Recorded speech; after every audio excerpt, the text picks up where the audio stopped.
देखिए, किसी भी लड़ाई को धर्म का जमा पहनाना, किसी पे इल्ज़ाम लगाना ये ठीक। आपने देखा कि कल भागवत जी ने कहा कि धर्म जो है ये पंडितों का बना हुआ। तो जब धर्म पंडितों का बना हुआ तो उसे ख़त्म कर दो, फिर हिंदू राष्ट्र की बात क्यों करते हो।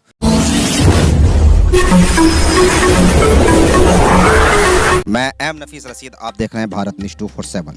मैं सुप्रीम कोर्ट में बना हुआ हूं और ये जानने की लगातार कोशिश कर रहा हूं कि हल्द्वानी का जो मुद्दा था, वो हल्द्वानी का मुद्दा जो अब दूसरी सुनवाई के बाद में तीसरी सुनवाई की ओर को चला गया है। यानी कि पहली सुनवाई हुई, फिर दूसरी हुई और आज दूसरी सुनवाई के अंदर ये कह दिया गया कि रेलवे अपना दावा पेश करे और रेलवे को समय दे दिया गया। रेलवे ने समय मांगा। अब इसी के साथ कई चीज़ें और भी जुड़ रही हैं जिन पर बात करना मैं समझता हूँ कि लाजमी है, जिससे कि जनता को मालूम हो जाए।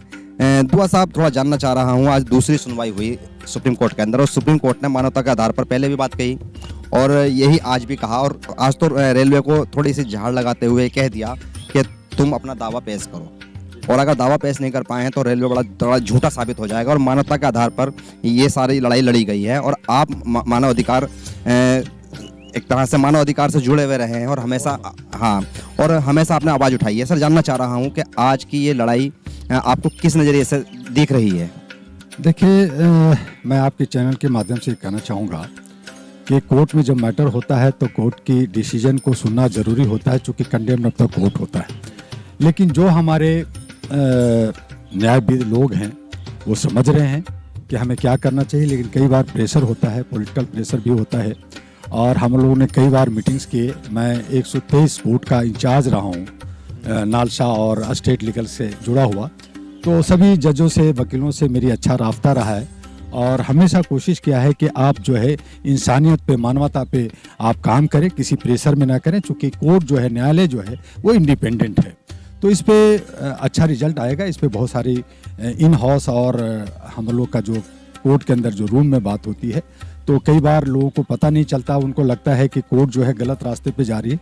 वो ऐसा नहीं है, कोर्ट समझती है और सही जो है जनता के हित में जो होगा उस पर फैसला होगा। बस थोड़ा जानना चाह रहा था कि हल्द्वानी के लोगों ने बड़ी मेहनत की, दिल्ली तक आए और एक तरह से एक वो झटका भी झेला जो झेलना आसान नहीं होता है। जिहादी, जमीन जिहाद, ये जिहाद, वो जिहाद, आतंकवादी हैं, पाकिस्तानी है, ना जाने क्या क्या कहा गया।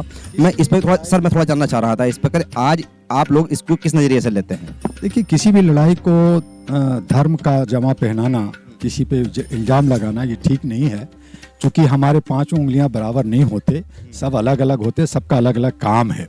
तो इसलिए ये जो जात का, आतंक का, उग्रवाद का ये जो नाम देते हैं, ये अपनी रोटी सेकने की राजनीतिक साजिश होती है और जो ये साजिशें चल रही है लगातार, ये ठीक नहीं है।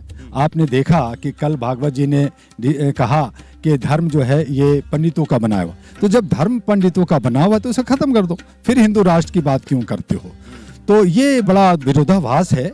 तो हमारे जब पुरोधा लोग, हमारे जो बड़े लीडर्स अगर इस तरह की बात करते हैं तो मैसेज समाज के अंदर गलत जाता है। जो आस्था से जुड़े हुए, चाहे वो मुसलमान हो, चाहे हिंदू हो, चाहे क्रिश्चियन हो, चाहे जैन हो, आज बुद्धिस्ट की तरफ लोग क्यों भाग रहे हैं? क्योंकि आपका नियत ठीक नहीं है। आप जो है हिंदू गुलाम की प्रतीक को बना करके आगे चल रहे हैं। आप हिंद राष्ट्र की बात नहीं कर रहे हैं, आप भारत की बात नहीं कर रहे हैं। संविधान जो अंग्रेजी में है उसको अंग्रेजी हटाना नहीं चाहते। आज हमारे जितने भी न्याय हैं जो हम सुनते हैं, डरते हैं। क्यों डरते हैं? इसलिए कि हमें ठीक से अंग्रेजी नहीं आता। 1% लोग अंग्रेजी जानते हैं, उसको हिंदी में जो है हमारा संविधान है वो क्यों नहीं बनाया जाता।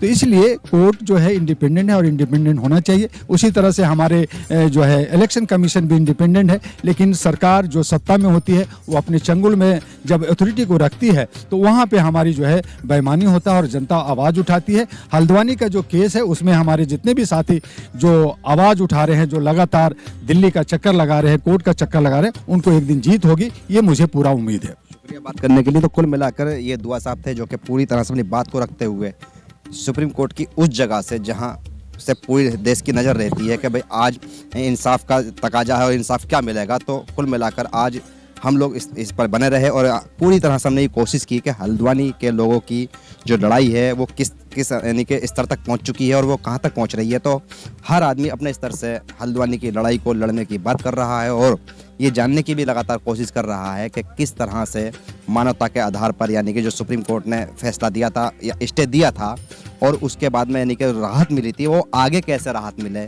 बने रहें इसी तरह की अपडेट के लिए। मैं एम नफीस रशीद, आप देख रहे थे भारत न्यूज़ 247।